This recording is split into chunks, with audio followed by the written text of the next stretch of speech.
Ouais, c'est la caméra, elle m'écoute, mais si je bouge, elle fait des mouvements aussi.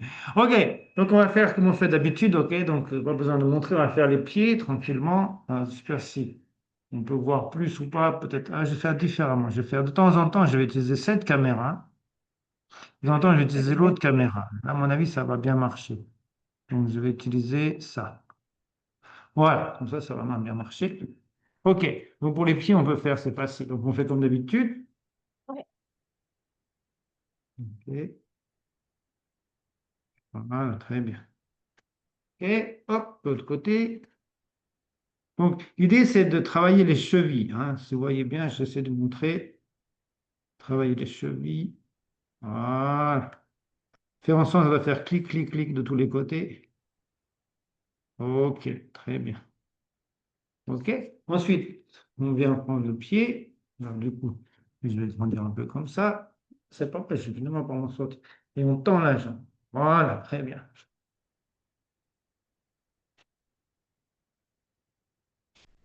Ok,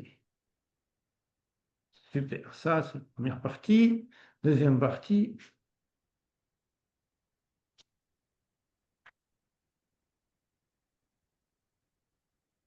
Ok, très bien. Ensuite, on va se mettre en tsokil, c'est-à-dire cette position des pieds. Ok, donc ça c'est notre idée, on se met en tsokil. Ok, et donc là, je vais repartir sur l'autre caméra. Toc, voilà. Ouais, c'est quand même mieux l'autre caméra, c'est quand même plus joli. Et donc ici, on va faire les mains. On laisse les pieds dans cette position et on va faire les mains. Voilà. Ok, comme ça. Une fois qu'on fait les mains, on peut commencer à faire le bras. Comme ça, du coup, peut-être changer de caméra. Attendez. Hop. Tac, voilà. Donc comme ça, on fait le main. Donc l'idée, si on part de cette position, ok, et on tourne au-dessus de la tête. Voilà, très bien. Est-ce que vous entendez clac-clac au niveau de l'épaule? Quand vous faites ça, il faut la clac, il y a un clac qui s'apparaît. Ok, pareil de l'autre côté. Donc on est là, hein, on fait tac, et on vient au-dessus de la tête et on amène notre bras. Est-ce que ça commence à rentrer ces mouvements? Ok, on va Hmm, faire les deux mains.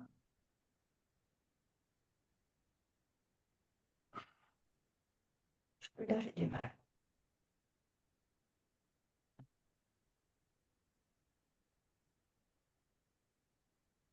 Voilà, très bien.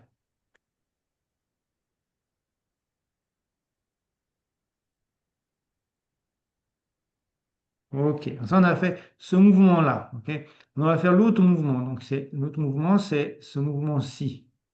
Ok, donc là, vous voyez, c'est différent. Est-ce qu'il y a différence? On est ici. Donc on a fait ça. Ok, on a fait ça dans un premier temps. Ok, maintenant on fait l'autre mouvement. Est-ce que vous voyez la différence? Donc on va dans ce sens. Voilà. Même chose pour ton main, on a fait ça, on fait ça.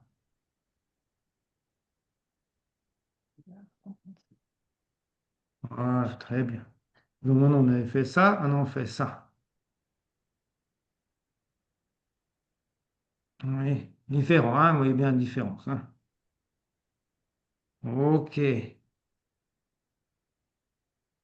Ah, c'est très bien. Donc là, ça délie. Est-ce que vous entendez des clics, clics, clics dans les épaules? Clic, clic, clic, etc. Ok. Après, petit à petit, on va faire, petit à petit, mais je ne sais pas si c'est un peu trop prématuré ou pas, c'est faire les deux mouvements. C'est-à-dire un mouvement qui part dans ce sens-là et l'autre mouvement. Donc on ferait dans les deux directions opposées. C'est-à-dire un qui monte et un qui descend. Mais bon, un peu difficile, on fera peut-être plus tard. Ok? C'est très, très, très bien. Ok. Donc maintenant, commence les pieds. Ok? Donc la première chose qu'on va faire, c'est on va faire ce mouvement, on tient ses pieds, et on vient frapper le sol.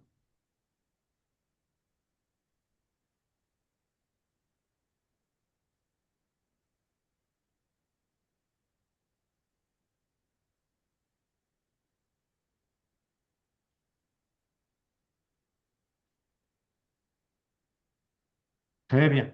On peut rapprocher un peu nos pieds. OK? Et tout doucement, donc là, du coup, je vais utiliser cet appareil, peut-être ça sera mieux. On va poser les mains sur le sol. OK? Et on va venir poser les coudes sur le sol. OK? Et on reste dans cette position tranquillement.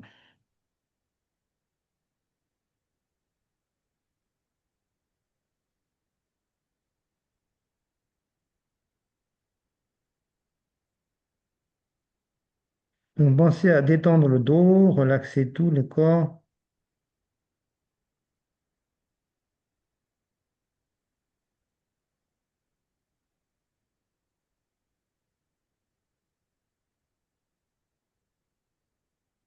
OK, très bien.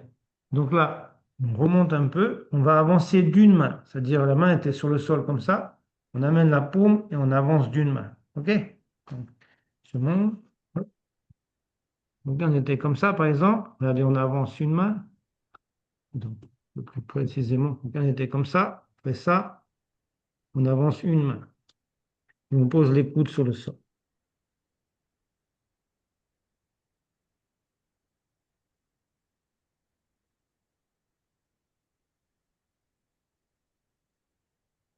L'idée, c'est de détendre le dos, détendre les coudes, détendre complètement notre corps. Pour ne pas penser nécessairement à la douleur, on va travailler aujourd'hui un peu l'aspect de l'espace. Donc on va travailler un peu cette notion la notion d'espace et avec l'aspect ici de quand on ressent une douleur ou quelque chose, de l'amener dans l'espace. OK? Si on est toujours bon, on peut avancer encore une main. OK? Donc celui-là, tac, tac. Et on pose les coudes sur le sol.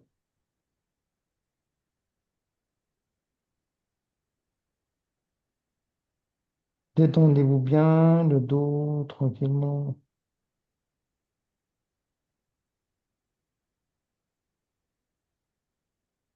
OK, je pense que ça suffit, on va pas aller plus loin. On va faire l'inverse. On ramène une main et on pose les coudes. Donc ça doit être plus facile. Et on a plus de détente tranquillement.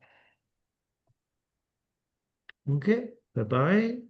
On ramène une main et on pose les coudes. OK, pareil. Ramène une main, pose les coudes. Là maintenant on est. Donc, du coup, on peut faire comme ça. Ah, attendez, qu'est-ce que je lance l'ordinateur? Toc, voilà. Donc on est comme ça, tranquille. OK. Donc là, ça ne doit pas être très difficile. On doit être mieux. Donc graduellement, on essaie de remettre son dos un peu droit et de détendre toute cette partie. Regarde, cette partie. OK. Si vous n'entendez pas, c'est bon. Vous entendez ou pas l'alarme? Vous entendez l'alarme ou pas? Non? OK, Non. très bien. OK. Donc là, on est droit. Donc on va ainsi graduellement. Ah, du coup, j'essaie de voir ma tête, ça sera plus mal. On va essayer de redresser notre dos avec les pieds en dessous. Donc, on obtient un aspect qu'on est trop confortable au final. On n'est pas du tout gêné par cette position. OK? Là, on va mettre nos mains comme ça, sur le sol, comme des points sur le sol, comme ici. OK? Donc, comme ça, je fais tac.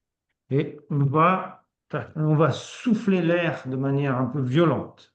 Comme ça s'appelle la position du lion. Comme un lion, on va souffler l'air en contractant le ventre. OK?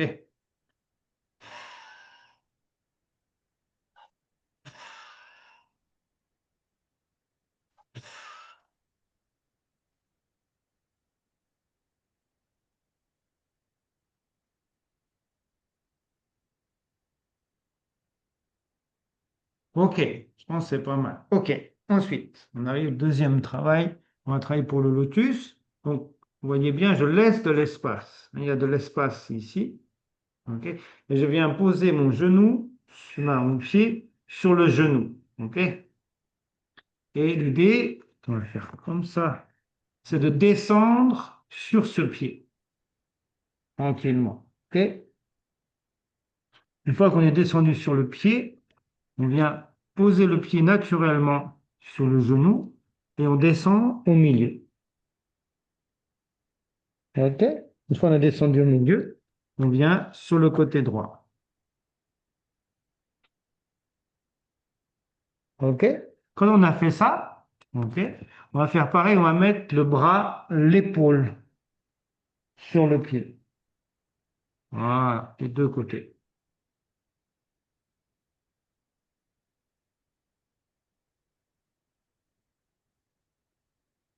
Voilà.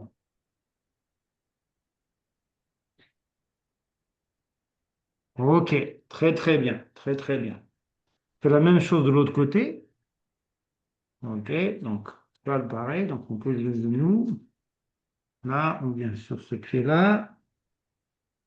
On vient poser, on est au centre et sur l'autre doigt. Une fois qu'on a fait ça, on vient poser le bras.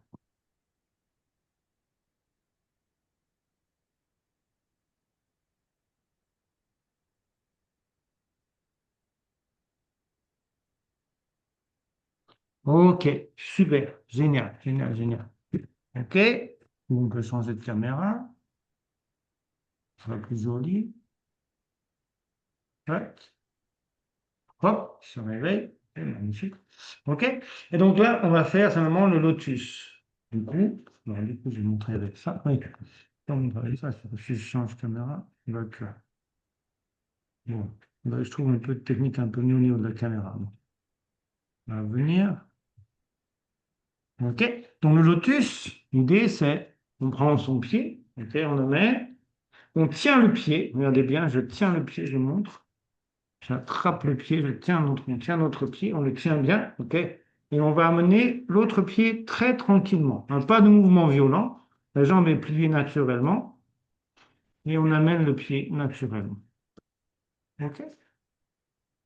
Est-ce que ça commence à aller un peu pour le lotus? Ouais, ouais, voilà, voyez, ça vient. OK, très bien.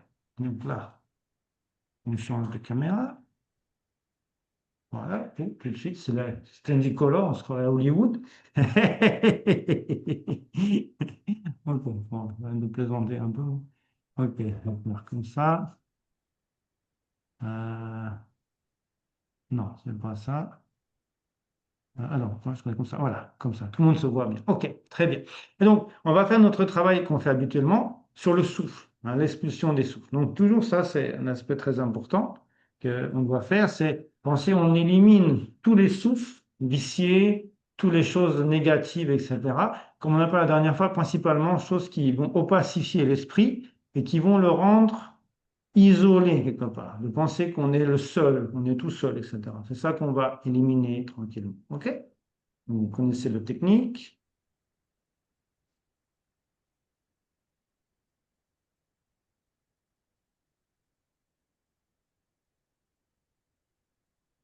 Donc on se relaxe bien. Et quand on est prêt, on pense, on inspire, on monte la main en inspirant. Et on va tourner ici et venir boucher cette nage, comme d'habitude. Rien de nouveau.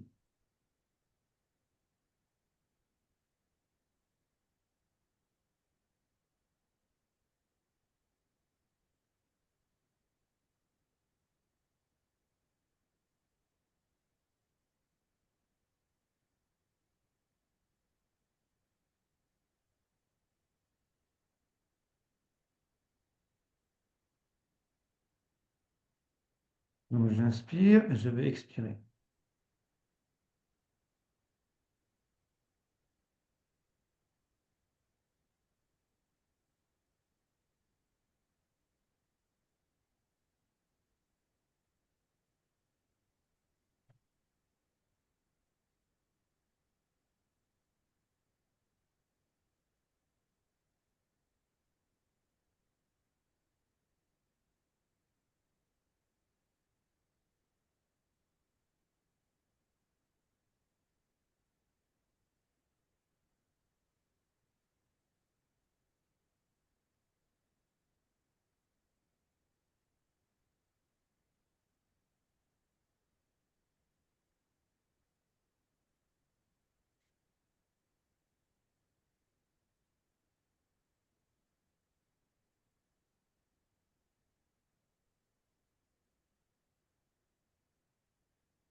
Est-ce que vous entendez si je fais quelque chose comme ça? Vous entendez quelque chose ou...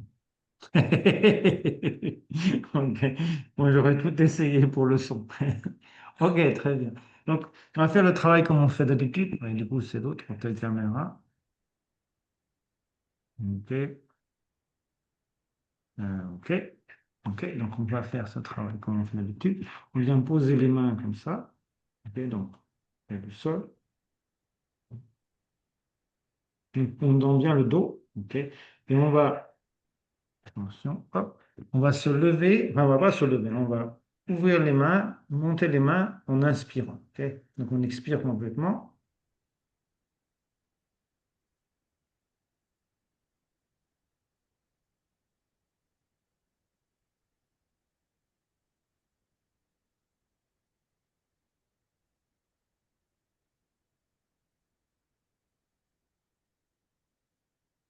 On va expirer en descendant les mains.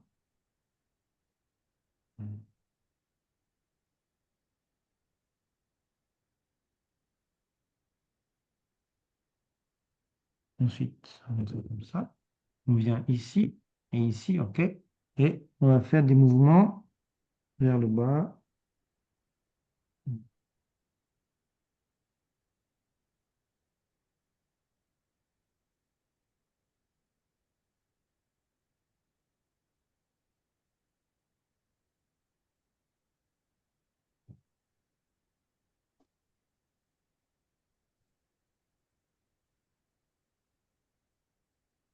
Et donc on est là, on vient au centre, tout en bas, on descend la tête complètement.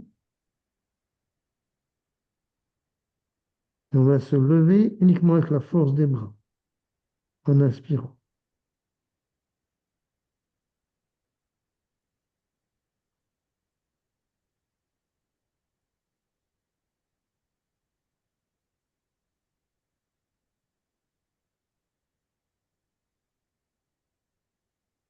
Voilà, on a fait ça, on détend les mains.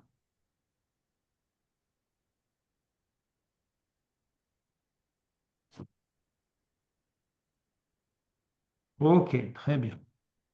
Ok, très très bien. Donc, aujourd'hui, on va introduire un nouvel élément, mais c'est un élément un peu particulier puisque c'est, en ce sens, c'est pas vraiment un élément. C'est plus, euh, son nom, il est bien précisé, c'est l'espace dans lequel les éléments sont présents. Ok. Donc on a la terre, l'eau, le feu, l'air. Et en fait, pour avoir ces éléments-là, il faut un lieu, il faut un espace qui les accueille. Et c'est cet élément-là qu'on va travailler, l'espace. Ok. Et donc, dans l'espace, il y a le souffle de l'élément espace aussi, mais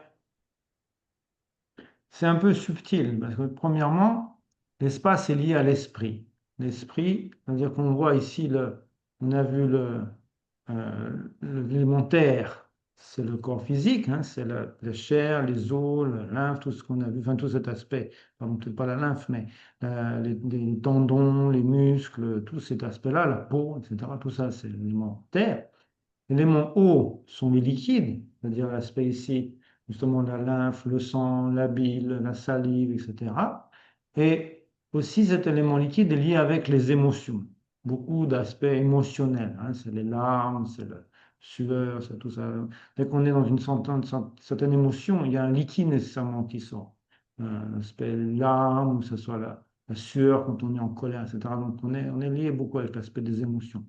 Ça, c'est attention. Ensuite, on a vu l'élément feu, ça c'est logique, hein. Le feu, c'est cet aspect qui nous permet de digérer, qui nous permet d'avoir cette passion, cette énergie, cette action. OK? Donc là, c'est un point. Ensuite vient l'élément air. Donc l'élément air, on voit ici, c'est une notion très simple qui est le souffle, hein. On a vu le souffle, mais on a vu que l'air, c'est très subtil. Parce que l'objectif, c'est d'ouvrir les pores de la peau et que on puisse respirer en fait par les pores de la peau. Nous, c'est notre objectif. On est dans cette notion de souffle doux. Donc on va dans cette subtilité d'ouverture, de simplicité, de détente. Ok. Si on faisait des souffles durs, ça serait l'inverse. Eux, ils chercheraient à bloquer tous les pores de la peau pour ne pas permettre au souffle de sortir, même ce serait par les pores de la peau. Nous, on est plus dans la démarche d'ouverture, de détente, de relax. Et donc, on n'est pas vraiment dans cet aspect de bloquer le souffle. On n'a pas fait d'aspect de boom chain où on va bloquer le souffle. On n'est pas dans cette notion-là. On est plutôt dans une notion d'ouverture. Et donc, l'espace, si on le relie avec notre corps, ça va être tout ce qui est l'aspect mental. Notre mental, notre euh, pensée, notre mémoire, etc. Cet aspect de l'esprit. Et donc, c'est lié vraiment avec l'esprit. Et donc, pour le découvrir, il nous faut quelque part, on ne peut pas le découvrir comme les autres éléments. C'est-à-dire que on peut regarder notre corps, on peut regarder notre salive, on peut ressentir le feu. On a vu le feu, c'est la sensation, hein, c'est très lié à la sensation. On peut ressentir la sensation de chaud, de froid, etc. On peut sentir le souffle qui vient et qui vient. Mais l'espace lui-même, il n'est pas palpable. On ne peut pas toucher l'espace, on ne peut pas sentir l'espace, on ne peut pas ressentir l'espace. Et donc, il faut essayer de le comprendre en termes de, peut-être je vais expliquer de cette manière-là. Supposons qu'on ait une cloche, ok, qui soit dans cet espace. Ça tombe bien, c'est un peu la notion d'espace, cette cloche. Et donc, justement, ce truc au centre, c'est la notion d'espace. Et donc, cette cloche, elle est présente et elle occupe un certain volume, une certaine place. Ok. Mais si je la déplace, le volume qui était occupé n'a pas évolué, n'a pas changé. Il n'a pas été altéré, que ce soit par la présence ou l'absence. Donc ça, c'est un premier point à comprendre. C'est que l'aspect de l'espace n'est pas altéré par le fait qu'il soit occupé ou non. Et rien ne peut l'entraver, ni le souiller, ni le détruire, ni quoi que ce soit. On ne peut pas détruire l'espace. On peut dire je vais casser l'espace, on ne peut pas. Ok. Donc ça, c'est un premier point. Deuxième point, c'est que il nous faut quelque part rentrer dans l'esprit d'essayer de venir, on va dire, effleurer un peu cette notion d'espace, puisque c'est quand même assez complexe, mais on va quand même essayer de l'effleurer. Et on va l'effleurer de deux manières. Une manière un peu analytique, une manière un peu plus, quelque part, sensationnelle, quelque part. On verra. Je fais rarement ça, mais là, je vais guider un peu une méditation que vous allez suivre pour essayer de voir un peu comment rentrer dans cette notion d'espace. Parce que finalement, de la même manière que au début, l'espace était occupé par la cloche. Quand je le déplace, l'espace revient finalement à sa nature même. La cloche était là, mais l'espace était déjà présent au final. Quand je le déplace, l'espace n'a pas bougé, il était présent. Et donc, c'est cette notion-là qu'on doit découvrir en, quelque part, se faisant dissoudre les différents éléments les uns dans les autres pour finalement révéler l'espace. Un peu comme si il y a quelque chose qui occupe l'espace et qu'on le déplace et on retrouve l'espace, un peu dans cette notion-là. Et donc, on a deux voies dans lesquelles on va travailler pour arriver à cette notion d'espace. Donc, la première voie qu'on va travailler, c'est un peu nouveau pour nous, c'est pas vraiment habituel, c'est on va travailler un peu une méditation analytique. Ok. Un peu de méditation analytique qui va nous amener à réfléchir à la notion d'impermanence. Ok. Pour essayer de comprendre. Vous me dites, hein, vous pouvez parler, hein, c'est pas un cours, hein, j'ai jamais pensé faire un cours, donc s'il y a des questions ou des interventions, c'est le bienvenu. Ok. Donc, l'idée ici, mais j'ai pas le choix. Pour les autres, on peut parler, on peut faire tout un tas de trucs émotionnels. Pour l'espace, il nous faut avoir cette capacité intellectuelle, quelque part, de l'appréhender. Et donc, ici, pour ça, on va utiliser l'impermanence. Et donc, quand les gens disent l'impermanence, c'est facile. L'impermanence, ça veut dire que les choses changent constamment. Les choses sont impermanentes, ça veut dire qu'elles changent constamment. Ok. Ça, c'est un premier point. Mais si on essaie d'approfondir un peu la notion d'impermanence, on s'aperçoit que ce n'est pas si évident. Parce que si on prend, qu'est-ce que je pourrais prendre? Peut-être quelque chose de pas trop difficile à comprendre. Il faut comprendre. Voilà. Prenons cet objet, par exemple. Et un vase. Donc, bien, c'est censé représenter la permanence. Donc, c'est très bien pour travailler sur l'impermanence. Et donc, si on dit les choses changent, ça veut dire qu'il y a un changement qui est perceptible. Par exemple, ce Vajra que je vois là, si j'attends une centaine d'années, il va devenir différent. Il va rouiller, il va être moins sympa, etc. Et ça veut dire que il a changé, il a évolué. C'est ce qu'on appelle l'impermanence. Peut-être un jour même il sera cassé et ce sera vraiment l'impermanence complète. OK. Et donc, si on pense cette notion-là, on doit se dire, il y a un changement. Ça veut dire que l'objet n'est pas le même d'un instant à un autre. OK? Et donc, on peut définir trois instants.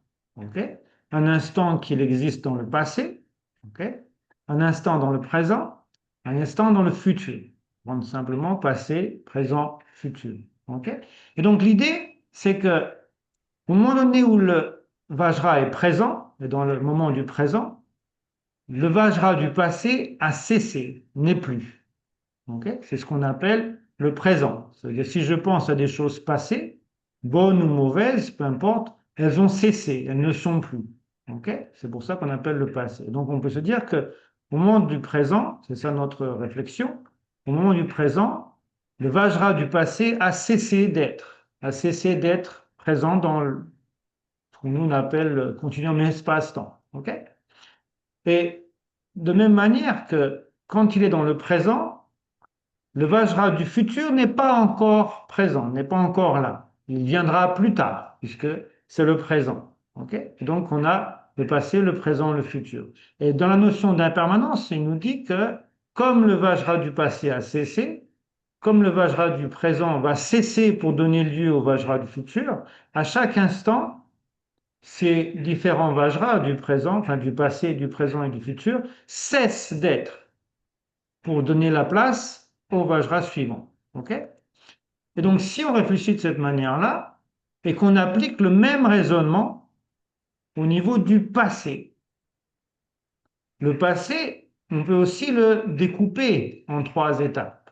On peut se dire, il y a le présent du passé, il y a ce qui était avant ce présent du passé, et ce qui est après ce présent du passé, et ainsi de suite. Je peux définir aussi le premier instant du passé comme étant un moment présent qui est différent par rapport à un passé du passé du passé et un futur du passé du passé. Et donc, si on agit de cette manière-là et qu'on accepte l'idée que les Vajras des temps précédents cessent d'être, quand on passe au temps suivant, on ne trouve rien qui soit le support de l'impermanence. On trouve qu'il n'y a rien qui puisse changer. Okay. Est-ce que c'est clair? Je vais faire un petit tour d'horizon pour voir si c'est clair. Okay. Alors, Marius, dis-moi un peu, est-ce que c'est clair, cette notion?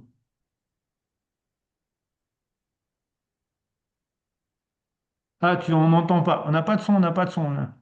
On n'a peut-être pas mis le son. Là, tu m'entends là? C'est bon? Oui, oui, je t'entends très bien. Vas-y, est-ce que c'est Voilà. clair, cette notion? Oui, oui, c'est clair. Oui, oui, c'est clair.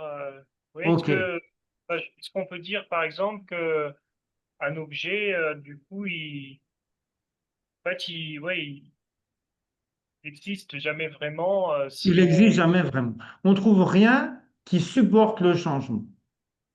Puisque dès que tu trouves quelque chose qui supporte le changement, tu peux définir qu'il y a un passé de ce support du changement, un présent que tu considères ce qui est le support du changement, et il y aura un futur. Et donc, en fait, tu peux encore le découper une fois de plus, et ainsi de suite, et ainsi de suite, et ainsi de suite. Et donc, à aucun moment donné, tu rencontres quelque chose qui, comme tu as dit, est là ou existe, dans ce terme d'existe, qui est là, qui est présent, et qui est permanent. Puisqu'en fait, l'idée de penser qu'on a un présent, un passé et un futur, c'est on touche la notion d'une permanence. C'est-à-dire qu'à un moment donné, il y a un état dans lequel il n'y a pas de changement. Or, il n'y a pas cet état. Okay. Et donc, quelque part, l'objet que tu vois, quand tu réfléchis de cette manière-là, c'est comme s'il se fondait dans l'espace, en définitive. Puisque à aucun moment donné, il y a quelque chose qui peut occuper un espace de manière à rester ce qu'il est, sans changer, sans être soumis à cette destruction, à cette cessation. Okay. Et donc, ça va être notre réflexion première pour appréhender l'espace. C'est de réfléchir que et le Vajra qu'on va prendre ici, c'est beaucoup plus subtil pour nous. C'est pas le Vajra, ça serait une vision beaucoup trop abstraite et beaucoup trop simple, en fait, pour penser les choses extérieures. On va penser moi-je, c'est-à-dire moi-je, c'est-à-dire quand on dit pas moi, mais vraiment je, c'est-à-dire quand on dit je vais bien, je suis gay, ou c'est pas ce qui m'est venu à l'esprit. En tout cas, quand on dit je, par exemple, comment ça va? Oh, je vais bien, je suis bien, etc. De penser l'idée de je et d'essayer de réfléchir un petit peu où est la permanence d'une telle idée en nous-mêmes. Où est ce je qui semble être et qui semble supporter l'impermanence. On va dire, oh, j'ai vieilli, oh, je suis plus gros ces temps-ci, ou j'ai plus de rides, ou par rapport à quand je regardais mes photos à 3 ans, c'est quelque chose de différent. Mais où est ce je qui supporte l'impermanence? Ça va être notre premier travail. Pour appréhender cette notion d'espace, c'est pas de l'appréhender de manière de dire voilà, c'est l'espace, ouais, ou non, c'est vraiment de réfléchir au fait que finalement, tous les phénomènes, que ce soit l'eau, le feu, la terre, l'air, etc., au final, il n'y a que l'espace.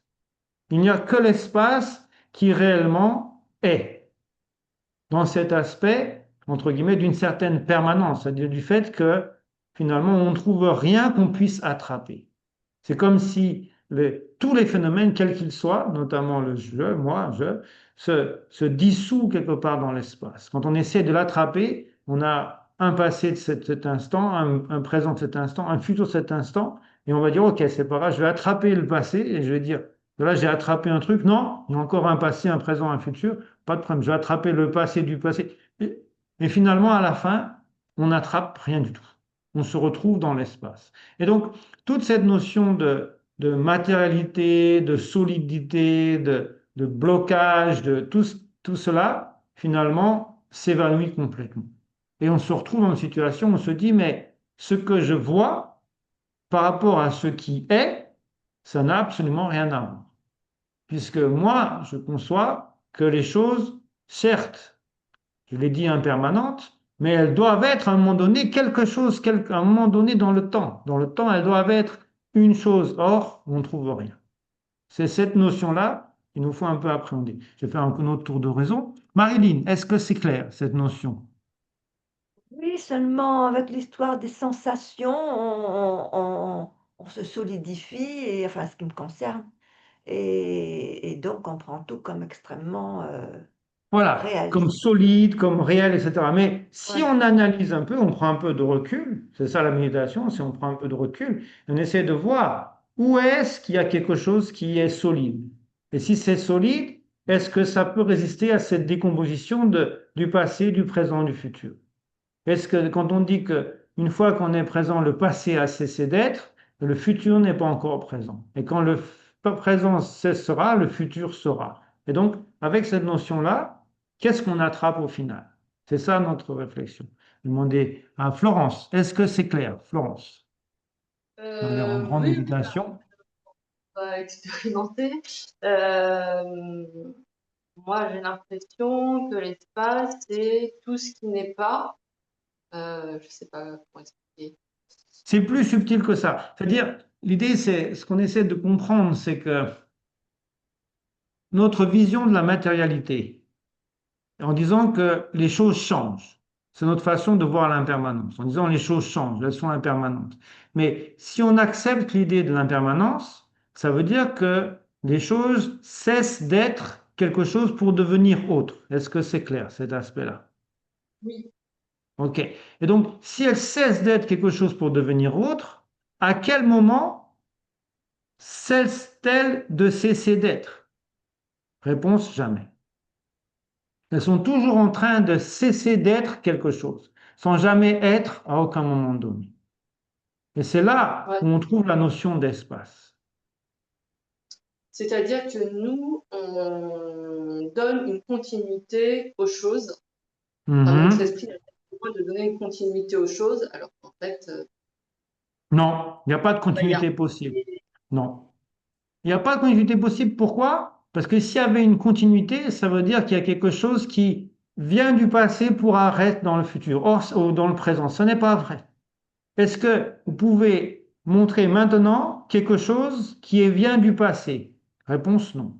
puisque par la définition du passé, les choses ont cessé. Ça va? Ont cessé. Et donc, que je dis, bon non, ça c'est le Vajra du passé. Non, réponse non. Ça c'est le Vajra présent, au moment où il est. Ce Vajra du passé, il n'y en a plus. Il a cessé, puisque c'est cette notion d'impermanence. C'est très subtil, mais c'est ça. Et donc, notre travail, notre méditation, ça va être quelque part de rentrer en nous-mêmes et d'essayer d'appréhender pour nous-mêmes cette notion d'espace, basée sur moi-je. C'est-à-dire, on pense Sylvain, Marius, Marilyn, Florence, on a une vision très précise de ce que nous sommes, je suis ceci, je suis, oh là là, magnifique. Et en fait, voir qui est le support de l'impermanence de Sylvain, de Marius, de Marilyn et de Florence. Ok. Et donc, ça va être notre premier travail. Et après, on verra un autre travail au niveau de l'espace, mais ça, c'est le premier. Ok. Donc, on va faire une méditation un peu silencieuse. Je ne sais pas trop combien de temps, on verra en fonction de la situation, c'est pas très grave. L'important, c'est vraiment d'être honnête sur ce travail-là. De ne pas penser, oui, bon, oui, ok, bon.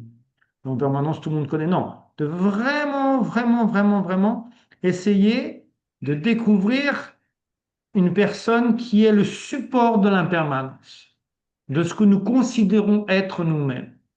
OK? On va essayer de faire ça. Est-ce que c'est clair? Ça va? Le support de la permanence ou de De l'impermanence? l'impermanence. C'est-à-dire, qu'est-ce qui, quand on dit toutes les choses changent, qui supporte cette impermanence? Est-ce qu'il y en a ou pas? Est-ce qu'on trouve quelque chose qui permet aux choses de changer? Et la chose qu'on regarde, c'est moi, je. Est-ce que c'est clair? OK? On va faire ça. OK? Puis après, on fera un autre type de méditation, plus cool pour vous, moins pour moi, parce que c'est plus de travail. Mais on va faire ça. OK. Donc, je vous laisse tranquillement. Vous pouvez la position que vous voulez, c'est pas important pour le moment. C'est vraiment d'analyser ça, de dire, voilà, je suis présent maintenant. Où est le je du passé? Où est le je du futur? Et dans ce présent, c'est déjà plus le je du passé juste à l'instant. Et c'est pas encore le je du futur. Et d'aller de plus en plus profondément à chercher, chercher, chercher, chercher, chercher s'il y a réellement un support qui permet l'impermanence de moi-même. OK? Je vous laisse travailler là-dessus tranquillement.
Ok.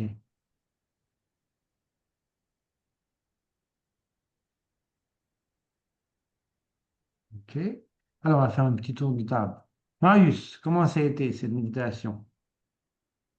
Bah, oui, je trouve ça intéressant, j'ai bien aimé. Ça m'a permis de remarquer que, enfin, moi, je me suis demandé à chaque fois qu'est-ce qui me prouvait que j'étais présent.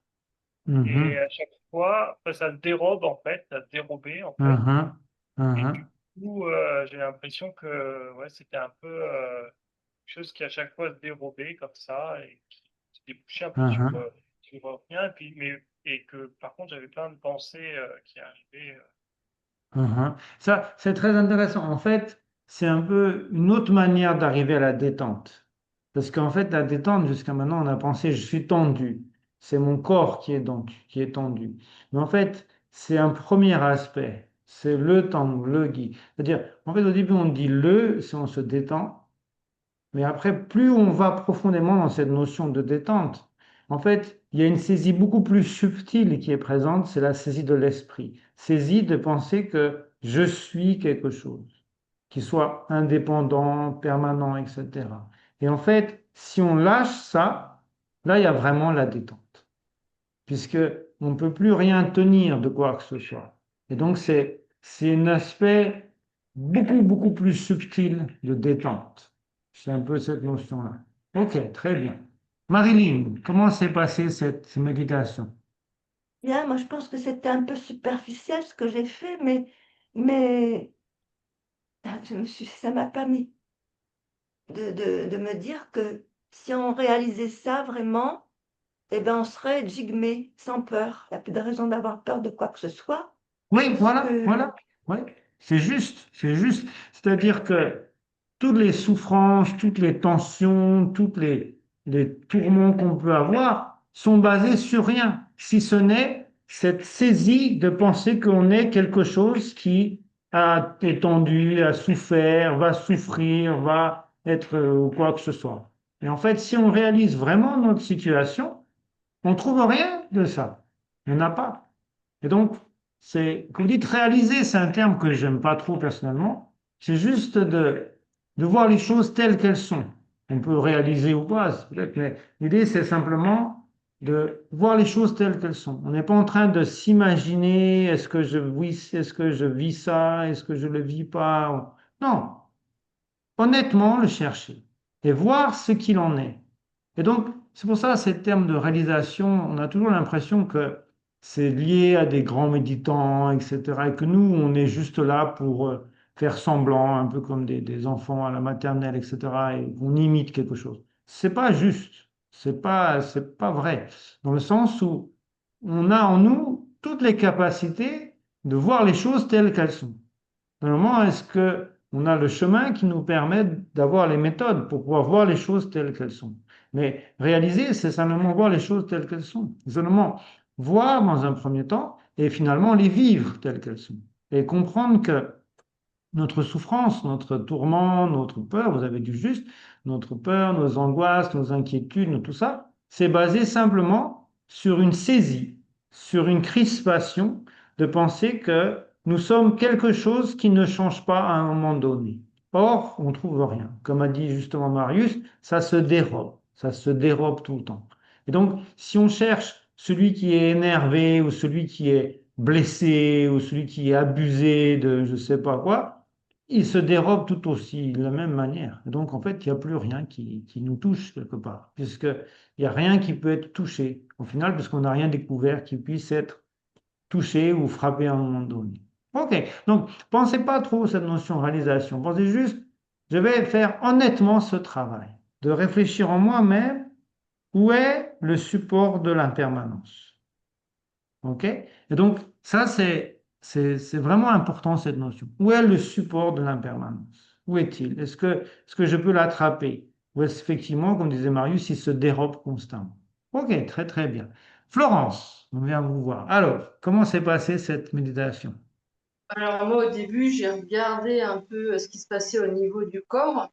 Donc j'ai vu tous les éléments et en fait l'agencement des éléments qui évoluent à chaque instant. Mhm. Et l'espace vide, en fait, l'espace qu'il y a entre tous ces éléments.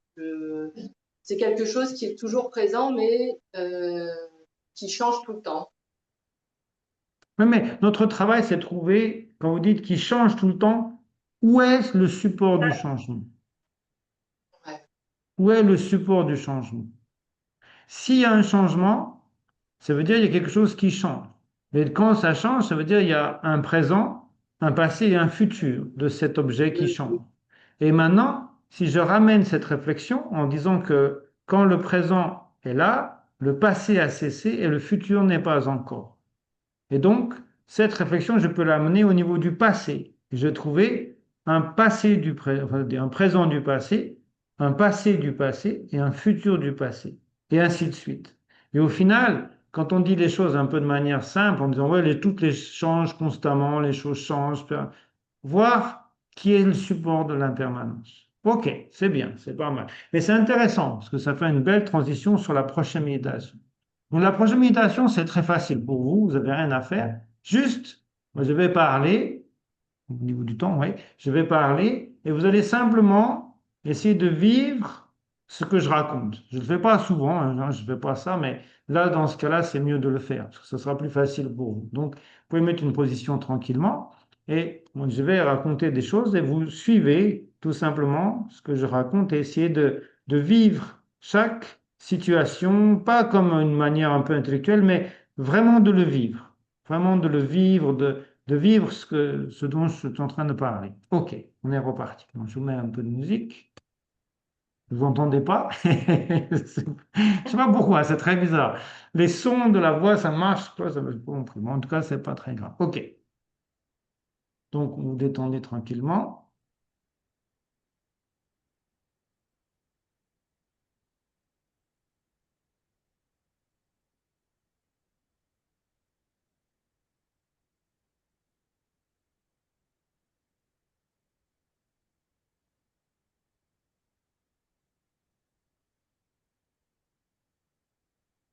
Ok, donc on essaie de se détendre. Donc on garde le tout droit, le tout détendu.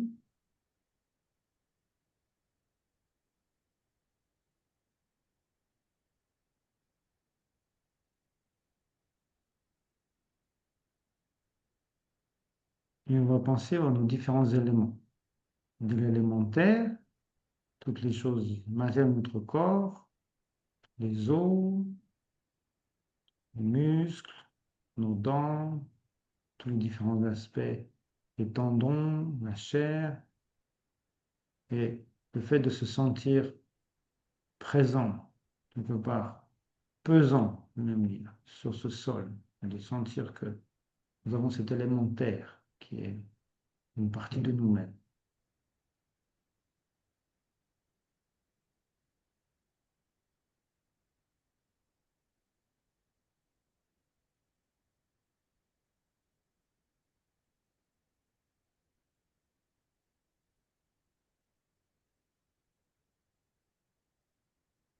Donc, laisser, que par l'apesanteur, faire en sorte que de ressentir pleinement cet élémentaire, comme si s'apaisait, s'affaissait quelque part sur le sol.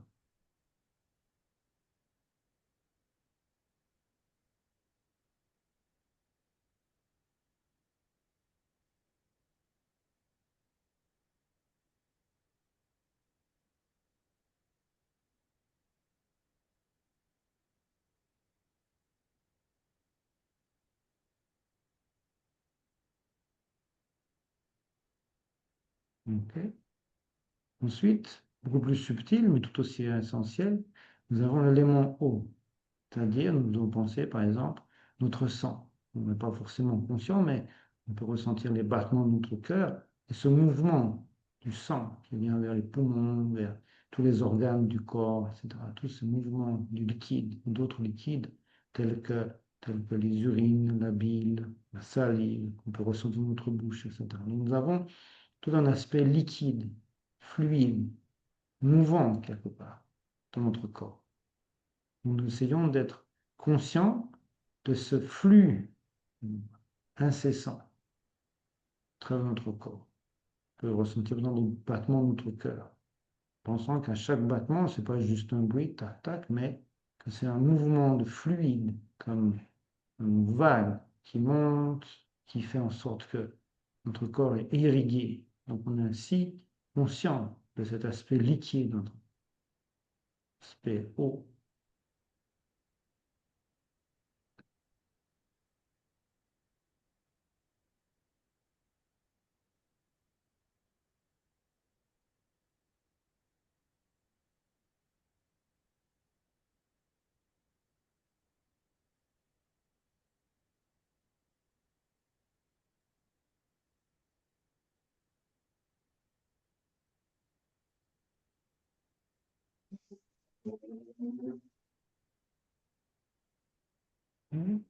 Quand nous avons vu cet aspect de mouvement, de fluidité, de liquide, de tout ce flux incessant à travers notre corps, nous venons à un aspect encore plus subtil, plus ténu quelque part, on peut dire l'aspect feu, la chaleur.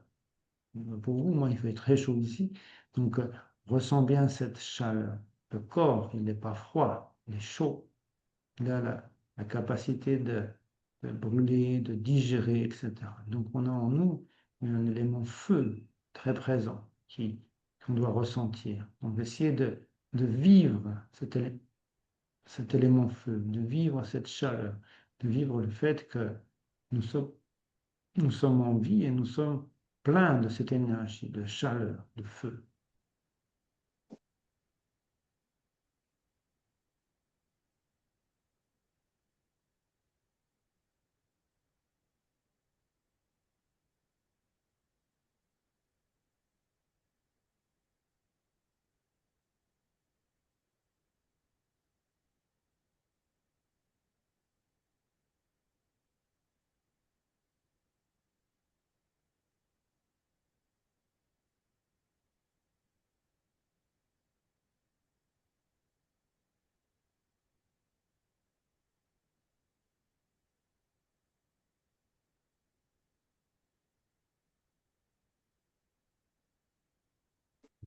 Donc cet aspect de chaleur est beaucoup plus subtil. On peut sentir au niveau de notre narine un va-et-vient d'un souffle. Jusqu'à maintenant, nous n'y avons pas conscience, nous ne pensions pas. Mais en fait, à chaque instant, il y a ce mouvement de l'air qui rentre et qui sort de notre corps. Et ainsi nous permet la vie. Donc, le souffle, l'air, sur l'inspire et sur l'expire. Donc nous devons être conscients aussi, le plus subtil, de ce mouvement de notre corps, du souffle qui rentre et qui sort. Donc nous restons quelques instants à contempler ce va-et-vient des vagues du souffle qui rentre et qui sort de notre corps.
Fait d'expirer, d'amener une grande tranquillité, une grande détente dans notre corps. Quand on inspire, quand on expire,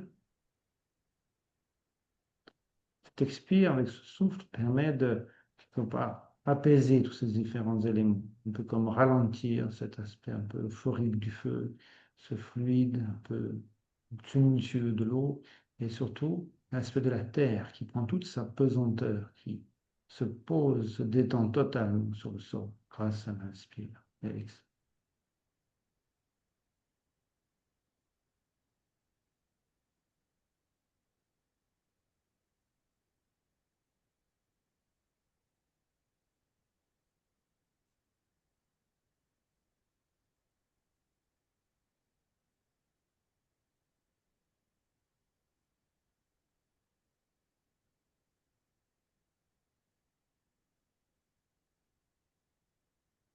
Et maintenant vient donc l'élément espace. C'est l'espace dans lequel tout cela est présent. Le premier point un peu simple de cette notion d'espace, c'est tous ces éléments, la terre, notre corps. On a vu donc l'eau, tout le liquide dans notre corps, ça va et vient, cette circulation du sang, etc. Le feu, la chaleur qui est présente, et le souffle qui nous donne cette vie. Tout cela est possible grâce à l'espace qui accueille finalement tous ces différents éléments. Premier point, nous allons réfléchir un peu.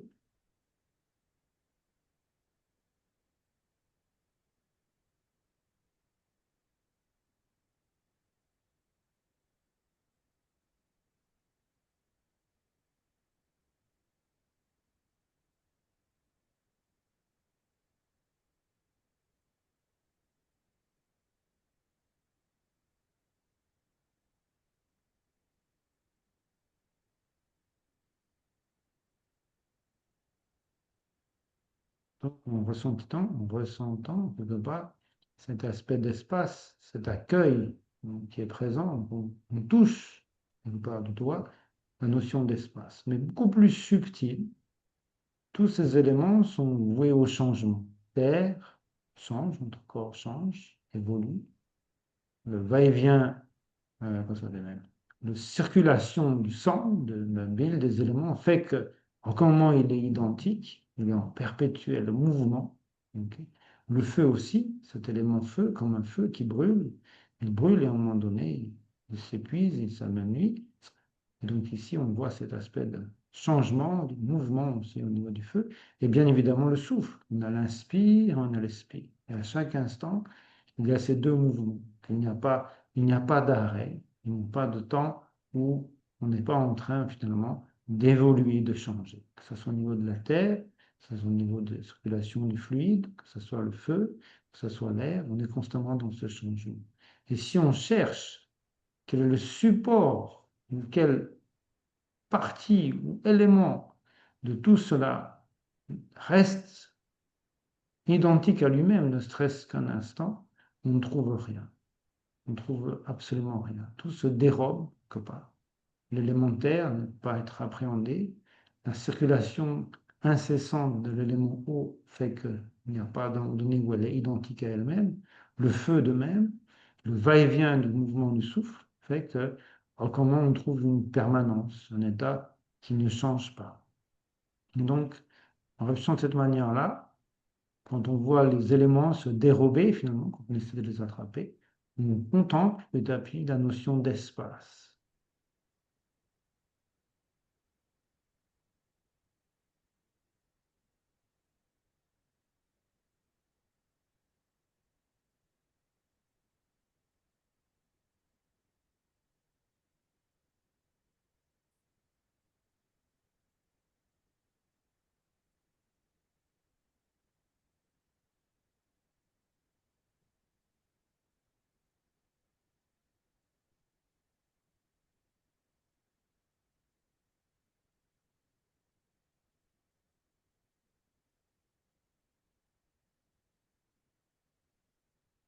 Donc, avec cette notion d'impermanence, une notion qui vient nécessairement à l'esprit, c'est que tout est, on dit, impermanent jusqu'au moment donné où elle cesse complètement d'être présente.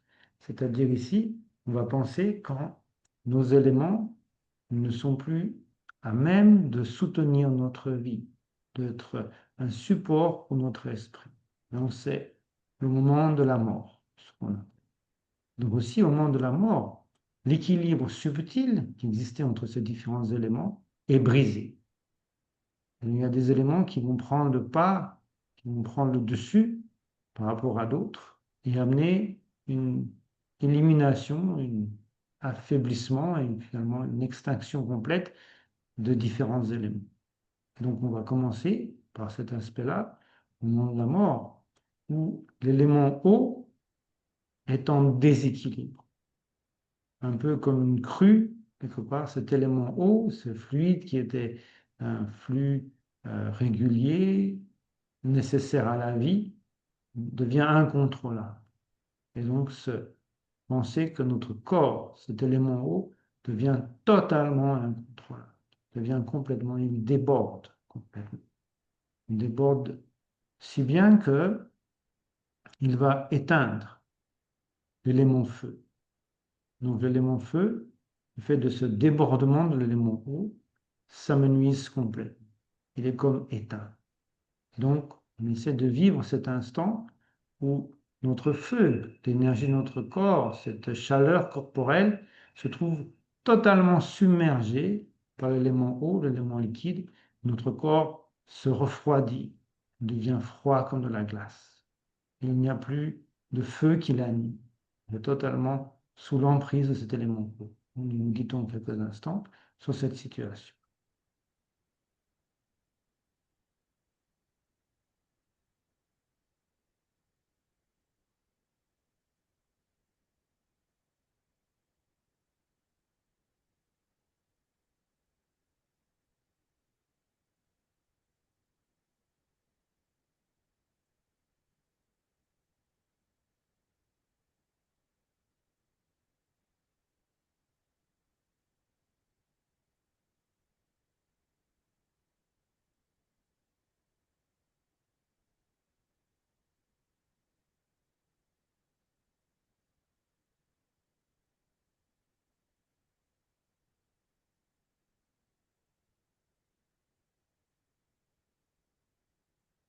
On ressent notre corps qui a cet aspect de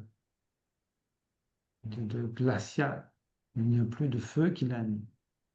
Et avec ce feu qui disparaît, l'élémentaire, notre corps, notre force, notre solidité, ce qui nous amène cette capacité d'être présent réellement, en premier lieu, devient totalement amoindri, devient totalement, quelque part, intenable. Il ne peut pas se maintenir du fait qu'il n'y a plus cette force vitale, il n'y a plus ce feu. Et donc ainsi, l'élémentaire vient s'absorber, vient être noyé quelque part dans l'élément eau. Donc on ressent cette sensation que notre corps s'amoindrit, il perd de sa force, de sa capacité, de sa rigidité, que notre corps entier devient comme simplement une immense, on peut dire, comme un lac, comme un fluide. Il n'y a que l'aspect eau qui demeure. On perd totalement cette notion de solidité, de force du corps. Donc on reste quelques instants à penser que nous avons perdu l'élément terre, qui était submergé par l'élément eau.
Donc, Les mots restent les seuls présents dans un premier temps.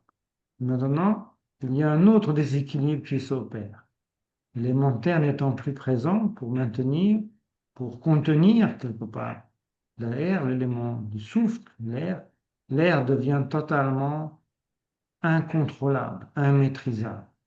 Il devient si violent, si fort, qu'il va venir assécher complètement l'élément eau. Donc ainsi, on médite que l'élément air devient totalement incontrôlable et vient graduellement, totalement comme souffler et assécher totalement l'élément eau. Donc ainsi, notre corps perd tout ce qui faisait sa fluidité, notre corps avec notre fluidité au niveau de la peau, etc. Tout cela disparaît et on devient très sec. Tout ce qui constituait l'eau, notre salive, le sang, la lymphe, tout cela s'assèche graduellement. Nous devenons finalement qu'un souffle. Nous ne sommes plus qu'un mouvement d'air. Il n'y a plus rien d'autre qui peut contenir cet air. Et donc ainsi, le seul élément qui reste, c'est l'élément air, comme un souffle agité, turbulent, quelque part violent, qui est présent. Et c'est le seul élément qui reste concret de nous-mêmes. Et nous pensons, nous ne sommes qu'un souffle. Nous ne sommes plus qu'un souffle.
Graduellement, en concevant qu'au final, certes, nous ne sommes plus qu'un souffle, mais il y a quelque chose qui observe, quelque chose qui a été conscient, quelque part, un témoin silencieux qui observait tous ces mouvements. Mouvement de l'eau qui est venu submerger le feu disparaissant qui a laissé l'eau quelque part inonder la terre, diminuer, et complètement submerger l'élémentaire.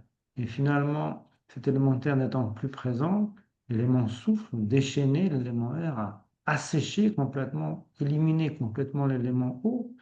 Il y a quelque part ce témoin qui est là, cette conscience de ces différents aspects qui est présent, qui est là depuis tout le temps, qui est finalement était le témoin silencieux, mais qui nous a jamais quittés.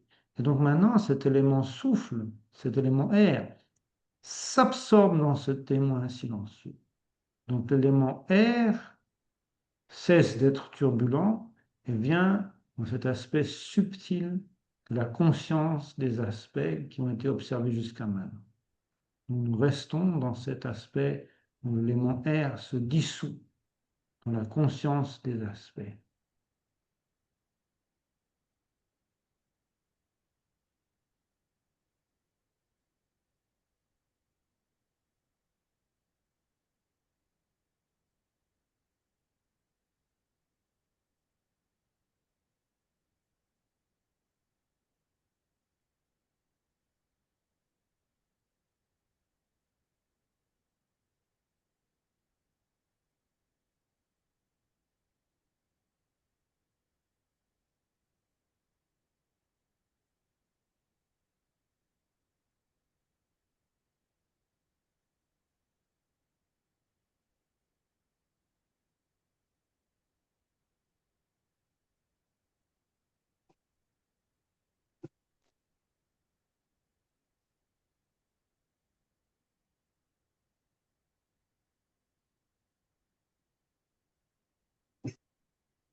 de manière beaucoup plus subtile, on parle de la conscience des aspects.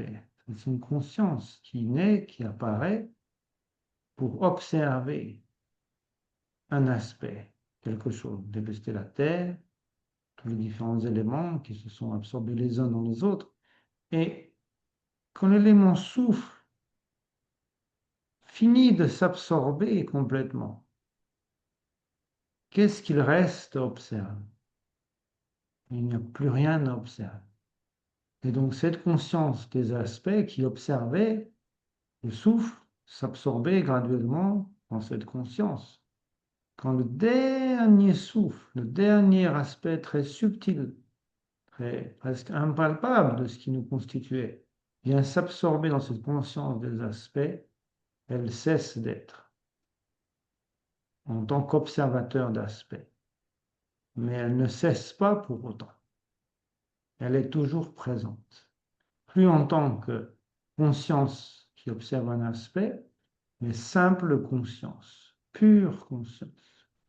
Donc ainsi, les frontières d'une telle conscience disparaissent totalement et elle devient semblable à l'espace. Donc nous restons quelques instants au moment où le dernier souffle vient s'absorber dans la conscience des aspects qui restent sans plus rien à observer, qui devient aussi vaste que l'espace, tout en étant conscient.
Ok.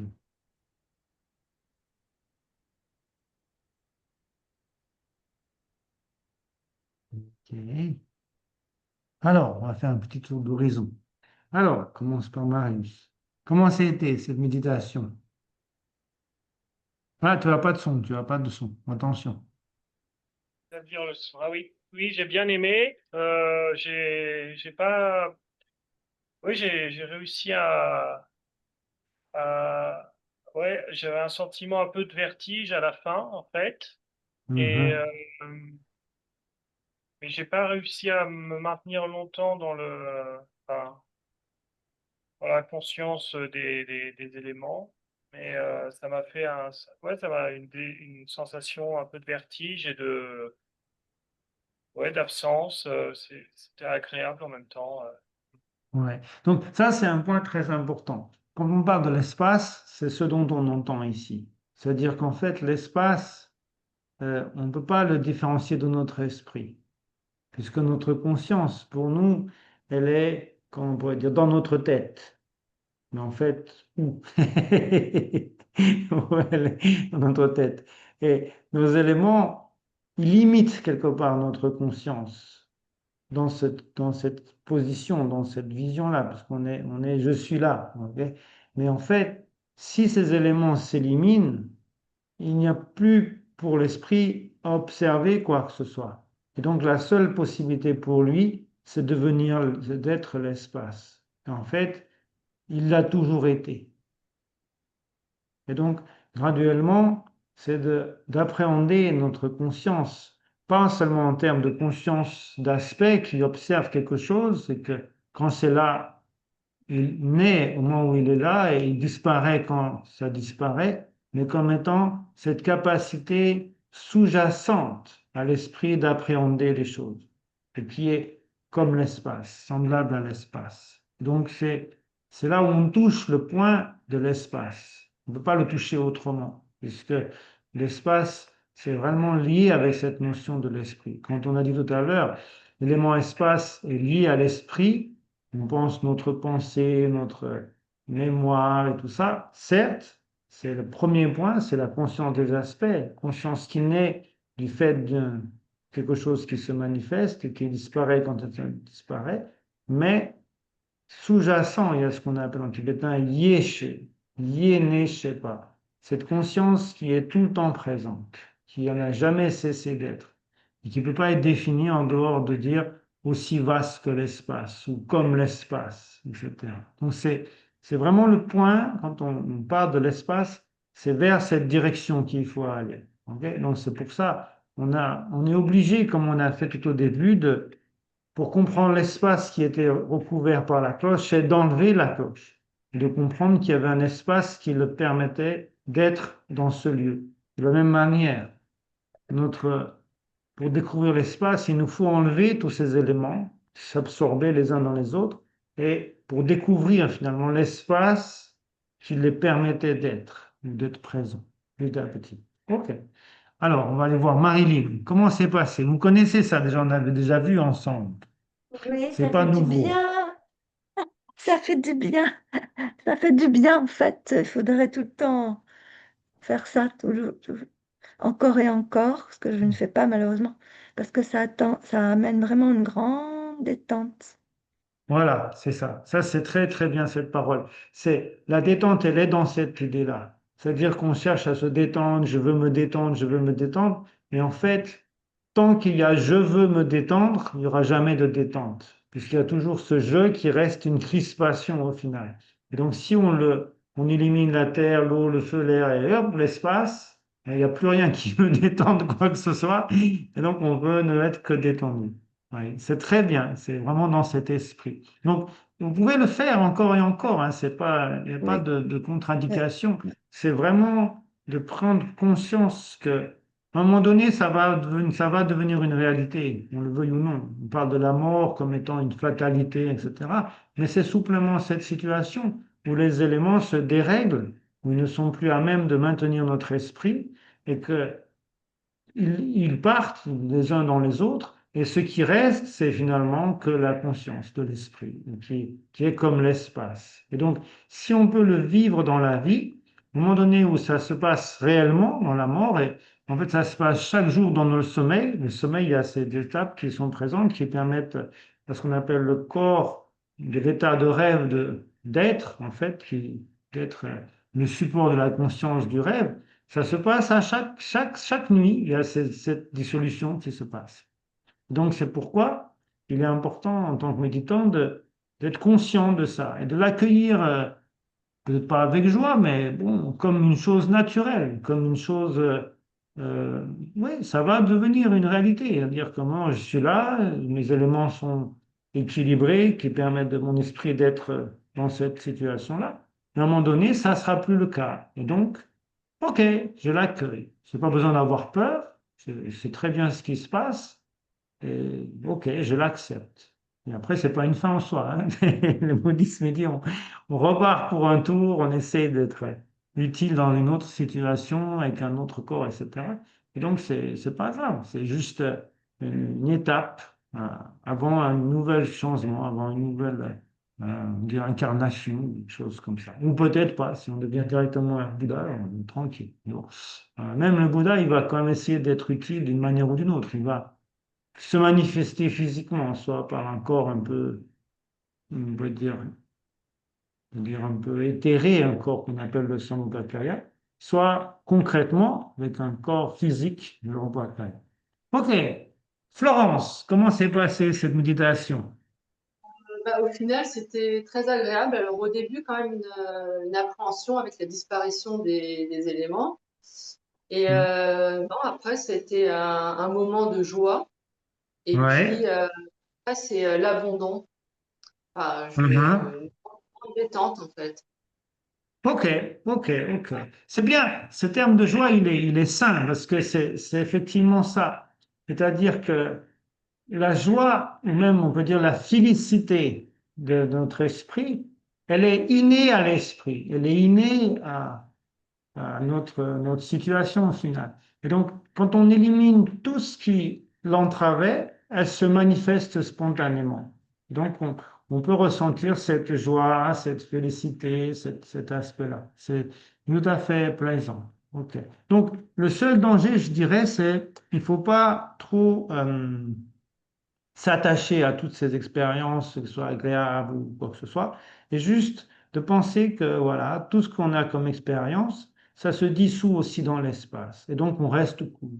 On n'a pas besoin de cristalliser quoi que ce soit. Parce que si on s'attache, une fois de plus, on va recristalliser le truc. Et donc, pensez, quand on fait ce travail de dissolution des éléments, etc., et que, comme disait Marius, on revient sur la Terre, on revient à ce truc, et on doit se dire, non, c'est fini, c'est dissous déjà, il n'y en a plus. Vous voyez, un peu comme si, je sais pas moi, si vous mettez un sucre dans un café, et vous dites, tiens, j'aimerais bien retrouver le morceau de sucre, hein, un peu trop tard. Il n'y en a plus, c'est dissous.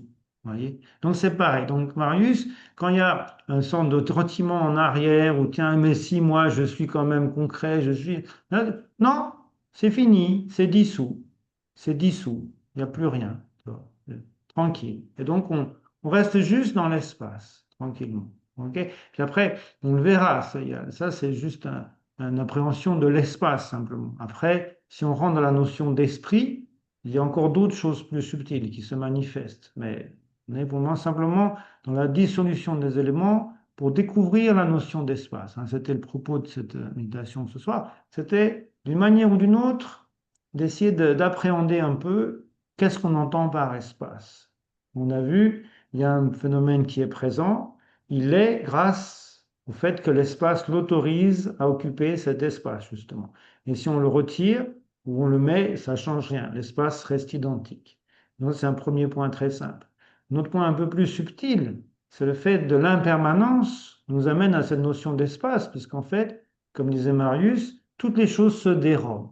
Et en se dérobant, c'est un peu comme si on essaie d'attraper un truc et finalement on n'attrape rien. C'est encore une autre notion d'espace. Et de manière plus subtile, notre esprit ou dans nous-mêmes, il y a aussi cette notion d'espace qui est, qui est là en même temps que nous sommes là. Un peu l'idée que la cloche est présente, mais l'espace dans lequel est accueillie la cloche, il est présent aussi. Parce qu'il est là, il n'a pas disparu. Et c'est que quand graduellement, si la cloche quelque part s'éliminait, se fondait elle-même, qu'elle laisserait la place à l'espace. On la pousse d'un côté, ok, mais on ne peut pas faire ça avec notre corps. On doit quelque part intérieurement le dissoudre, c'est-à-dire que la terre dissout, on a vu, l'élément eau devient supérieur, il élimine le feu, qui élimine la terre, qui le vent après élimine l'eau, après l'eau, il n'y a plus d'eau, il n'y a plus que ce souffle, et ce souffle, on prend conscience, mais attendez, qui observe le souffle? C'est bien une conscience qui apparaît du fait que le souffle est là. Et si ce souffle disparaît complètement et vient s'absorber dans cette conscience, à la fin, la conscience qui observe le souffle n'a plus lieu d'être. Mais la conscience elle-même ne disparaît pas, mais elle devient semblable à l'espace. Et là, on retrouve encore une autre notion d'espace. Ok. Donc, on le voit à chaque fois, il y a ces différents aspects de l'espace. Ok. Et on peut travailler aussi dans certaines méditations. On peut utiliser ça, on ne l'a pas fait aujourd'hui, mais on pourrait, avec le fait de regarder dans un espace vide. C'est-à-dire qu'à chaque fois qu'on pense cette notion d'espace, on l'associe avec le fait de regarder le vide devant nous. Et donc ainsi, quelque part, le phénomène mental qu'on touche avec notre esprit, notre imagination, quelque part, on le lie avec une vision directe une absence de quoi que ce soit. Et donc, c'est encore une autre manière de travailler. Ok. Mais bon, on a beaucoup de manières de travailler, mais c'est cette notion-là. Ok. Et est-ce que c'est clair? Est-ce que ça donne une petite indication sur qu'est-ce qu'on entend par l'espace? On va faire un dernier tour de roue. On va voir Marius. Alors, est-ce que c'est plus ou moins clair, cet aspect d'espace? Oui, c'est très clair, ouais. Ouais, ouais, ouais, ouais, ça me paraît, ouais, ça m'éclaire beaucoup et je trouve ça, ouais, très, ouais, ça apporte un soulagement enfin, ça apporte, ouais, de la détente et ça Voilà, me donne, c'est ouais, ça l'idée, tu vois, quand tu as des tourments ou des trucs comme ça, finalement, tu reviens, mais où est celui qui est tourmenté, tu vois, au final? Tu vois, où est celui? Et là, tranquille, tu vois. Et c'est pas ce qu'on fait parce qu'on s'attache à celui qui est tourmenté, tu vois. Si quelqu'un ne nous aime pas, on dit, oh, il m'aime pas, tu vois, et donc je suis attaché à celui qui n'est pas aimé. Oh, c'est moi, je suis pas aimé, je suis le mal aimé. Et on se complaint dans ce truc, tu vois. Mais si on est cool et on se dit, mais attends, mais il est où lui là? Et tu le cherches, oh, il n'y en a pas. Bon, ben c'est cool, il n'y a plus de mal aimé. Il y a peut-être des gens qui ne m'aiment pas. En tout cas, de mon côté, j'ai pas trouvé qui que ce soit qui soit mal aimé. Et donc, c'est bon. Tu n'as pas besoin de chanter Je suis le mal aimé. Toi, tu peux chanter Je vais bien, tout va bien. Même si les gens te détestent, tu peux quand même chanter à côté. Bon, ça va encore énerver plus les gens qui t'aiment pas. Mais finalement, c'est pas trop ton problème. Si les gens ne t'aiment pas, ils ont cristallisé une image de toi-même qui, même si tu voudrais être cela, tu peux pas. C'est ce que je veux dire. Même si vous voulez leur faire plaisir, vous ne m'aimez pas, vraiment, je suis désolé, je vais essayer d'être celui que vous n'aimez pas. Tu peux pas être celui qui n'aime pas. Puisqu'à un moment donné, ils n'aiment pas une cristallisation de quelque chose que tu as peut-être été, mais que tu n'es plus, qu'on trouve nulle part en toi. Et le fait qu'ils t'aiment pas, c'est le fait qu'ils cristallisent une image que de toi-même qui n'a pas lieu d'être, puisque tu as déjà évolué. Et donc, ils n'aiment pas quelqu'un qui n'existe pas en définitive, ou qui n'existe plus, ou du moins qui existe simplement dans leur crispation des choses. Tu pourrais faire la même chose avec les gens qui sont attachés à toi, mais c'est moins sympa. Parce que c'est bien quand les gens ils t'aiment, oh, il est sympa et tout, yeah, c'est sympa. Oh, il est nul, je le déteste et tout, c'est moins sympa. Mais ça reviendrait au même. Si tu es trop attaché au fait d'être, je sais pas moi, célèbre ou aimé ou quelque chose de toi, tu peux réfléchir de cette manière-là aussi. Où il est celui qu'ils aiment, finalement. Si je le cherche, je ne trouve rien. Et donc, que ça soit le bien ou le mal, on ne trouve rien. C'est pour ça le Bouddha il dit, le sage doit être comme un roc, il n'est ni ébranlé, ni par la souffrance, ni par la louange, ni le blâme. Bon, ça paraît un truc, oh, comment on fait à tout? Et on comprend. Parce que le Bouddha il explique, oui, regardez, cherchez celui qui est blâmé. On n'a pas. Celui cherché qui est loué, on n'a pas. Alors, qu'est-ce que tu fais? Tranquille, tu vois. Tu n'es pas ébranlé par quoi que ce soit. Parce qu'il n'y a rien à ébranler. On trouve absolument rien à aucun moment donné. Donc, c'est pas juste une vue de l'esprit, c'est juste une réalité. C'est vraiment une réalité. C'est vraiment ça. C'est juste la réalité. Et on dit, non, mais non, quand même, dans la vie de tous les jours, il faut être quelque chose. Non, pas forcément, il n'y a pas de... Non. Et il faut être, je ne sais pas qui dit il faut être. En tout cas, si j'essaie d'être quelque chose, je ne peux pas. Excusez-moi, je fais mes efforts, mais je trouve rien qui reste identique à lui-même, ne serait-ce l'espace d'un instant. Donc, foutez-moi la paix. Vous pouvez m'aimer ou me détester. En tout cas, je trouve rien à détester ni à aimer en moi. Donc, c'est cool. Tu vois. Vous pouvez m'aimer ou pas, de mon côté. Comme on dirait, je suis ni ébranlé, ni par la louange, ni le blâme. Là, tu es tranquille. OK, on va faire un petit tour du côté de Marilyn. Marilyn, est-ce que ça va? Ça vous a parlé, cet espèce de l'espace? Oui, oui, oui, formidable. C'est vraiment celui qui m'enchante le plus. Ah oui, OK. Mais quand même, par rapport à... nous vivons dans un monde relatif, et il y a quand Hmm. même des choses concrètes auxquelles on doit faire face et qui ont des conséquences, alors que c'est pas évident quand Oui, c'est ça, négatif. il y a des conséquences, mais comment dire? Hmm. C'est juste des erreurs des personnes qui vivent autour de nous, qui vivent d'une Mhm. certaine façon et qui, comment on pourrait dire, hmm, qui projettent, on n'a pas d'autre terme, qui projettent une réalité qui n'est pas, vous voyez, et qui nous font vivre des situations qui sont que leur projection, qui sont pas, même si on essaierait d'être ce qu'ils projettent, on ne peut pas être ce qu'ils projettent. Oui. Et donc, on peut pas changer les autres dans leur façon de voir, dans leur façon d'agir, dans leur façon d'être. On peut pas. C'est pas notre travail. Mais on peut vivre la réalité de notre existence, qui est, on trouve rien. Et plus on vit ça, plus finalement, ok, tout n'est un peu comme un jeu, un peu, c'est un jeu. Il n'y a pas de, il y a pas de grande, il n'y a pas de grande application en définitive, puisqu'au final, tout s'absorbe, il ne reste plus rien. Et une fois qu'on n'est plus là, alors c'est carrément, on est tranquille. On ne veut plus rien, ils ne peuvent plus rien pour nous, même ils nous insultent, ils nous font ce qu'ils veulent, c'est plus un problème. Et donc, on n'est déjà plus là, en fait, si on réfléchit de cette manière-là. On n'est déjà plus là. Parce que si on cherche celui qui est là, on ne trouve rien. Donc, on n'est déjà plus là. Et donc, vous pensez, si vous réfléchissez comme ça, réfléchissez à l'aspect, par exemple, on n'est qu'un souffle. Si on n'est qu'un souffle, qu'est-ce qui peut nous arriver? Rien. Même les gens nous insultent. On va dire, espèce de souffle. Ouais, bon, si tu veux. On peut dire n'importe quoi. Tout est transparent au final. Vous voyez. Et après, dans les situations concrètes, si on est capable de revenir à cette situation, on n'est pas le jeu de la situation. On n'est pas le jeu des, des tourments ou des perturbations des autres. Vous voyez. Ça devient leur histoire. Ce n'est pas la nôtre. Quelqu'un est en colère, est jaloux, quelqu'un est ce qu'il veut, il est ce qu'il veut, mais on n'est pas forcément affecté par ça. Et c'est simple, aussi bien pour nous que pour l'autre. Parce qu'à un moment donné, comme il n'y a pas de réponse finalement à sa projection, à sa colère, à sa haine, à sa jalousie ou n'importe, elle doit s'amenuiser aussi, puisqu'elle ne trouve pas d'objet. Si au contraire, on réagit de la même manière, quelqu'un est jaloux, oh, il est jaloux, pourquoi il est jaloux, il est en colère, pourquoi? Donc on cristallise davantage la perturbation des autres.